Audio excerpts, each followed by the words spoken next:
दाल। और आज के दिन लोग गोश्त खाते हैं। ये लो बेटा, ये जो गोश्त है एक फुप्पो को और एक खाला को दे आना। ठीक है बाबा, मैं अभी दे के आता हूँ। ये ले माजिद, अपने दोस्त के घर दिया। तूने कहा था उसने बकरा किया है, बड़ा नहीं किया। ये ठेकेदार के घर दिया, तुझे पता है ना मुझे उससे काम पड़ता रहता है। ठीक है भाई।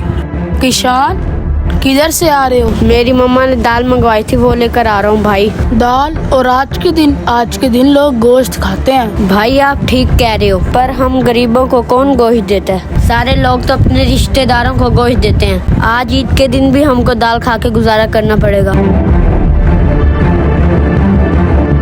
हाँ भाई अब्दुल हादी, दे आया गोश्त और तेरा मुंह क्यों लटका हुआ है? बाबा, मुझे कशान मिला था, अपने घर दाल लेकर जा रहा था। अब्बू, वो आज ईद के दिन भी दाल खाएंगे। अब्बू, मैंने सुना था कि कुर्बानी में गरीबों का भी हिस्सा होता है। रिश्तेदारों के साथ साथ हम ये गोश्त उन लोगों तक पहुंचाएं जो इस गोश्त के असल हकदार हैं। बेटा, तुमने तो मेरी आंखें ही खोल दी। ये लो गोश्त और अपने दोस्त कशान के घर दे आओ।